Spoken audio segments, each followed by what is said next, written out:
हर रहस्य अंधकार से नहीं, कभी कभी अपने ही कर्मों से जन्म लेता है। दोस्तों, आज मैं आप सभी को जो कहानी सुनाने जा रही हूँ वह इसी रहस्यमय सत्य पर आधारित है। राजा विक्रमसेन नींद से चौंक कर उठ बैठे। हृदय की धड़कन तेज थी, माथे पर पसीना। कक्ष में दीपक की लौ स्थिर थी, पर उन्हें लगा जैसे किसी ने अभी अभी उनका नाम पुकारा हो। विक्रम, विक्रम। यह पहली बार नहीं था।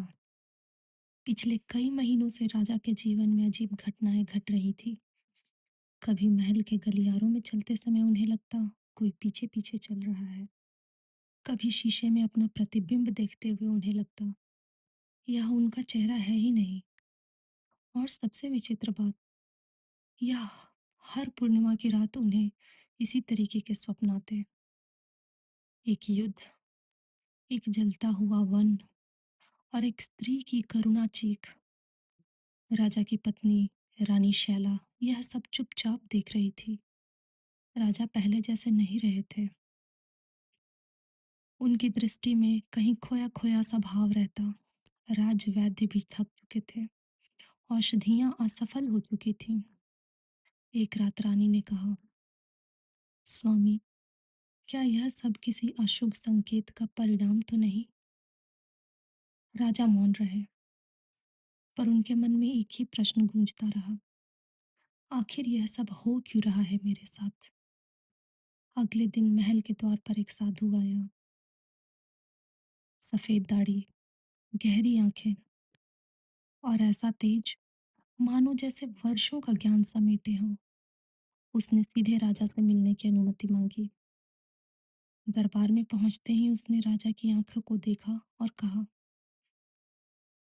राजन, आप अपने इस जीवन का भार नहीं उठा रहे हैं, आप अपने 2 जन्मों का भार उठा रहे हैं। सभा में सन्नाटा छा गया। राजा उठ खड़े हुए। तुम कहना क्या चाहते हो? साधु बोला, आपके साथ जो हो रहा है उसका कारण इस जन्म में नहीं, आपके पिछले जन्म में छिपा है। साधु बाबा ने राजा के सिर पर अपना हाथ रखा और उनसे आंखें बंद करने को कहा। राजा ने जैसे ही आंखें बंद करी, वे स्वयं को एक दूसरे ही राज्य में खड़ा हुआ महसूस करने लगे। वह उनका अपना राज्य नहीं था, वहाँ उनका नाम प्रसेनजीत था और वे लगभग 100 वर्ष पूर्व उसी राज्य के राजा हुआ करते थे। राजा ने स्वयं को एक घने जंगल में पाया। वे शिकार के लिए वहां आए हुए थे। शिकार करते करते वे थक चुके थे और उन्हें तीव्र प्यास लग गई थी। पास ही एक अत्यंत सुंदर झरना बह रहा था। राजा ने आंखें बंद कर मीठा जल पीना प्रारंभ किया। तभी उनके कानों में एक सुरीली ध्वनि पड़ी, मानो कोई स्वर कोकिला ही गा रही हो। राजा उस मधुर स्वर से मंत्रमुग्ध हो गए और अनायास ही उस आवाज का पीछा करने लगे। वह स्वर पश्चिम दिशा से आ रही थी। कुछ ही दूर एक विशाल झील था, जो चारों ओर से फूलों से लदे वृक्षों से घिरी हुई थी। राजा ने आगे बढ़कर जो दृश्य देखा वह अवर्णनीय था। झील के जल में एक अत्यंत सुंदर स्त्री स्नान कर रही थी। उसके वस्त्र हल्के गुलाबी रंग के थे और वह मधुर स्वर में गीत गा रही थी। चारों ओर पक्षी उसके इर्द गिर्द नृत्य कर रहे थे। उस दृश्य को देखकर राजा अपने होश खो बैठे, मानो उस युवती में कुछ अलौकिक आकर्षण था। तभी, महाराज, महाराज, यह स्वर सुनते ही राजा की चेतना लौटी। स्त्री ने कहा, क्षमा करें महाराज, पर आप पुरुष होकर इस झील के समीप आए हैं। यहाँ पुरुषों का आना वर्जित है, चाहे वह राजा ही क्यों ना हो। इतना कहकर वह स्त्री तीव्र गति से जंगल की ओर चली गई। राजा ने उसका पीछा किया और पता लगाया कि उसका नाम नीलोपमा था। वह पास के ही गांव में अपने पिता और सौतेली माँ के साथ रहती थी। घर पहुंचते ही नीलोपमा को सौतेली माँ की डांट सुननी पड़ी। इतना समय जंगल में बिता दिया, घर का सारा काम पड़ा है। राजा यह दृश्य देख न सके। उन्होंने निश्चय किया कि अगले दिन उसी समय उसी स्थान पर पुनः जाएंगे और नीलोपमा से फिर मिलेंगे। अगले दिन राजा फिर वहीं पहुंचे। उन्होंने काफी इंतजार किया। बहुत समय बीत गया पर नीलोपमा नहीं आई। राजा जब लौटने ही वाले थे कि फिर वही सुरीली आवाज उनके कानों में पड़ी। राजा के चेहरे पर प्रसन्नता दौड़ पड़ी। वे आगे बढ़े और जैसे ही नीलोपमा को देखा, उसके सामने घुटनों के बल बैठ गए और कहा, हे सुंदरी, मुझे तुम्हारे रूप ने मोह लिया है। अब किसी भी वस्तु में मेरा मन नहीं लगता। मुझे तुमसे प्रेम हो गया है। तुम्हारे बिना मैं जीवित नहीं रह पाऊंगा। नीलोपमा चकित रह गई।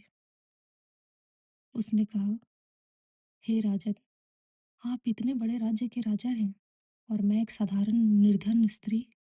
हमारा कोई मेल नहीं है राजन। राजा ने कहा, मुझे इससे कोई फर्क नहीं पड़ता है। इतना कहते हुए उन्होंने नीलोपमा का हाथ थाम लिया। मुझसे विवाह कर लो नीलोपमा। मैं कल ही बारात लेकर आऊंगा और तुम्हें अपनी धर्म पत्नी और इस राज्य की महारानी बनाकर ले जाऊंगा। नीलोपमा को अपनी किस्मत पर विश्वास ही नहीं हो रहा था।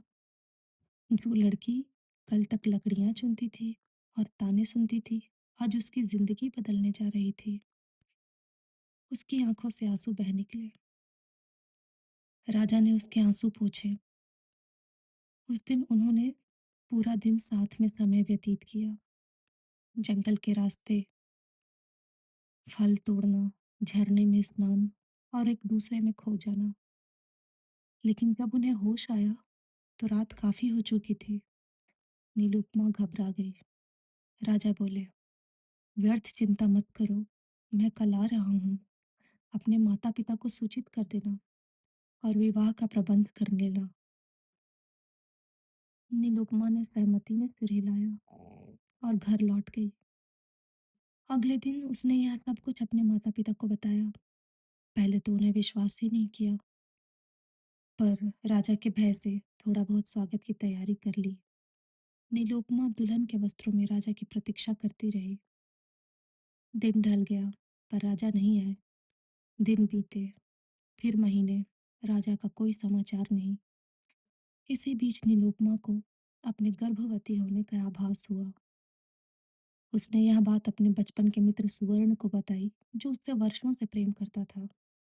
सुवर्ण तुरंत ही विवाह के लिए तैयार हो गया। इस प्रकार दोनों ने विवाह किया और खुशी-खुशी अपना जीवन बिताने लगे। उधर जिस दिन राजा नीलोपमा से विवाह करने जाने वाले थे, उसी दिन एक पड़ोसी राज्य ने उनके राज्य पर आक्रमण कर दिया था। युद्ध लंबे समय तक चलता रहा। राजा इस संघर्ष में नीलोपमा को पूर्णतः भूल चुके थे। युद्ध में विजय के पश्चात राजा ने पड़ोसी राज्य की राजकुमारी से विवाह कर लिया था। वे सुखपूर्वक जीने लगे थे। एक दिन राजा शिकार के लिए अपने सैनिकों के साथ जंगल गए और अचानक किसी प्राणी की आवाज सुनाई दी। उसी दिशा में राजा और सैनिकों ने तीर चला दिए। तभी एक हृदय विदारक चीख सुनाई दी। जब वे पास पहुंचे तो दृश्य भयावह था। नीलोपमा अपने पति और बच्चे के मृत शरीर को अपने गोद में लिए विलाप कर रही थी। वह चिल्लाकर बोली, हे राजा, जैसे तुमने मेरा सुख छीना, वैसे ही मेरी गोद सूनी की और मेरा सुहाग उजाड़ दिया। मैं तुम्हें कभी क्षमा नहीं करूंगी। इस पाप का दंड तुम जन्म जन्मांतर तक भोगोगे राजन। इतना कहकर नीलोपमा ने लकड़ी काटने वाली तेज धार की छुरी से अपने प्राण त्याग दिए। साधु बाबा ने राजा के सिर से हाथ हटा लिया। राजा की आंखों से धारा प्रवाह आंसू बहने लगे। वे पश्चाताप की अग्नि सहन नहीं कर पा रहे थे। राजा साधु के चरणों में गिर पड़े और कहा, हे महात्मा, मुझसे इतना बड़ा पाप हुआ है। मैं इसका प्रायश्चित कैसे करूं? साधु बोले, राजन, पिछले जन्म में तुमने निर्धनों और उनकी भावनाओं का अनादर किया। इस जन्म अपने राज्य में जाकर दुखी, पीड़ित स्त्रियों और बच्चों की सेवा करो। इस अनुभव के बाद राजा के भीतर गहरा परिवर्तन आया। उन्होंने वैसा ही किया जैसा साधु बाबा ने कहा था। राजा अब समझ चुके थे कि कुछ रहस्य मृत्यु के बाद भी आत्मा का पीछा नहीं छोड़ते। पूर्व जन्म से भागा नहीं जा सकता, पर उसे स्वीकार कर मुक्ति पाई जा सकती है। और हर रहस्य अंधकार से नहीं, कभी-कभी अपने ही कर्मों से जन्म लेता है। ऐसे ही कहानियों को सुनते रहने के लिए हमारे चैनल को सब्सक्राइब कर लीजिए। धन्यवाद।